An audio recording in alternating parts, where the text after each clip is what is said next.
Throughout history, the Native American tribes of North America have demonstrated remarkable resilience, strategic brilliance, and unparalleled martial prowess. Among the countless tribes that shaped the continent's history, a few stood out for their sheer ferocity and unyielding spirit in the face of adversaries. These tribes were not just powerful. They were feared by other indigenous groups and colonial settlers alike. Their unmatched skills in warfare, adaptability to their environment, and relentless drive to protect their way of life made them legendary. This detailed account delves into three of the most formidable Native American tribes: the Comanche, the Iroquois Confederacy, and the Apache, whose influence and reputation still resonate today. Known as the Lords of the Plain, the Comanche were a nomadic tribe that dominated the southern plains during the 18th and 19th centuries. Their rise to power was directly linked to the introduction of horses by the Spanish in the 16th century. Once they acquired horses through trade with neighboring tribes, such as the Pueblo, the Comanche swiftly transformed themselves into expert horsemen. Their mastery of horseback riding revolutionized their hunting, trading, and combat strategies, allowing them to expand their territory and become one of the most dominant tribes in the region. The Comanche originally descended from the Shoshone people, who inhabited the Great Basin region of the western United States. Linguistically, they belong to the Uto-Aztecan language family, sharing cultural and linguistic ties with other tribes in the region. Over time, they migrated southward in search of better hunting grounds, eventually settling in the plains of eastern Colorado, western Kansas, and parts of present-day Texas and New Mexico. Comanche warriors were renowned for their exceptional horsemanship. From a young age, children were trained to ride, and both men and women became adept at handling horses in various situations. The Comanche's unique approach to warfare involved using their horses as both offensive and defensive tools. In battle, they would often ride at full speed, using their horses as shields while firing arrows or bullets with deadly precision. Each warrior had a prized war horse, carefully trained for combat. One of their signature techniques involved concealing themselves behind their horses while riding, making it difficult for enemies to target them. They also excelled at capturing and taming wild horses, employing methods that demonstrated their deep understanding of animal behavior. According to William Blakemore, an Englishman who lived with the tribe for 8 years, Comanche riders were described as the most expert and daring riders in the world. The Comanche were notorious for their raids on neighboring tribes and colonial settlements.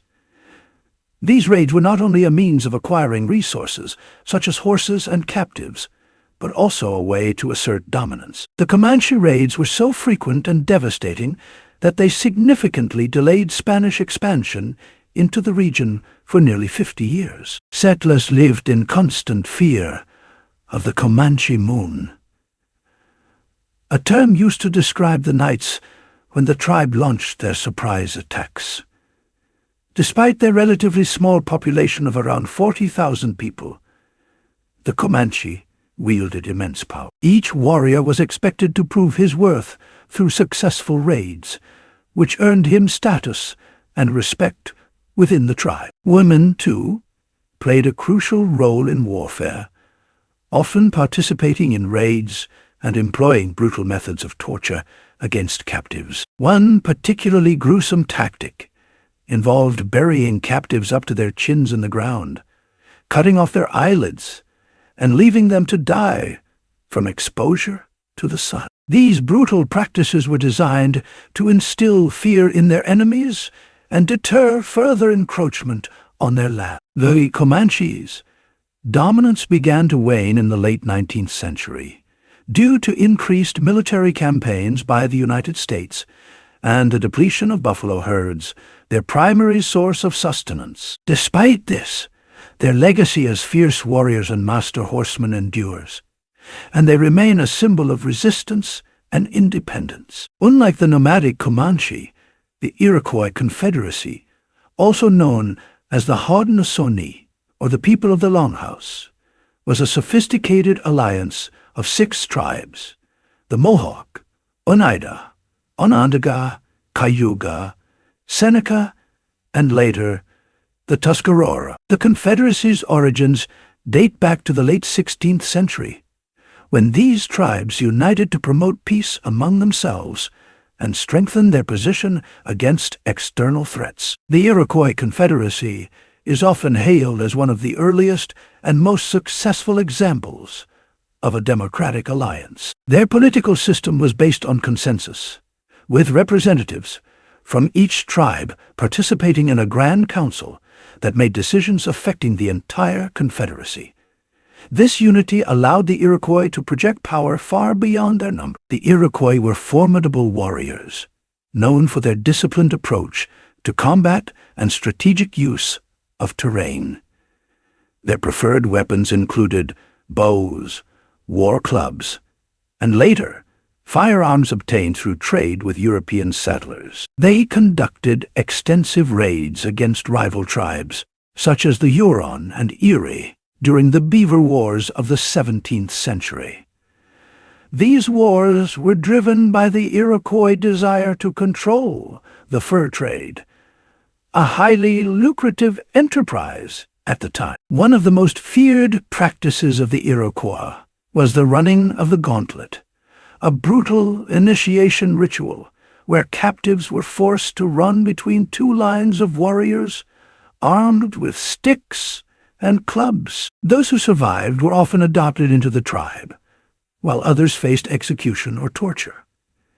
In addition to their military strength, the Iroquois excelled in diplomacy. They skillfully played European powers against each other, aligning with the British during the French and Indian War, while maintaining their autonomy. This diplomatic acumen allowed them to retain significant influence even as European settlements expanded. Despite their eventual decline due to disease, warfare, and the encroachment of settlers, the Iroquois Confederacy's political and cultural legacy endured. Their system of governance inspired aspects of the United States Constitution, and their commitment to unity remains a powerful symbol of indigenous resilience. The Apache, a group of culturally related tribes, inhabited the arid regions of the American Southwest, including parts of present-day Arizona, New Mexico, and Texas. Their harsh environment shaped their way of life, making them resourceful, resilient,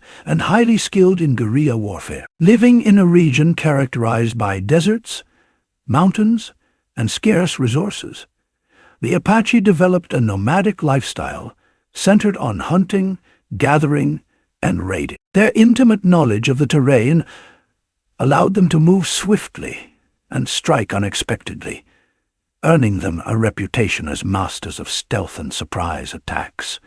Apache warriors were trained from a young age in the art of warfare. They used traditional weapons, such as bows and arrows, as well as rifles and lances acquired through trade or raids. Their raids were highly effective, targeting settlements for livestock, food, and captives. General George Crook, who fought against the Apache during the late 19th century, described them as the tigers of the human race, due to their ferocity and endurance. In battle, Apache warriors demonstrated remarkable agility and marksmanship, often releasing multiple arrows in rapid succession before their enemies could react. The Apache's resistance to colonization lasted well into the late 19th century. Leaders such as Geronimo and Cochise became legendary for their defiance against overwhelming odds.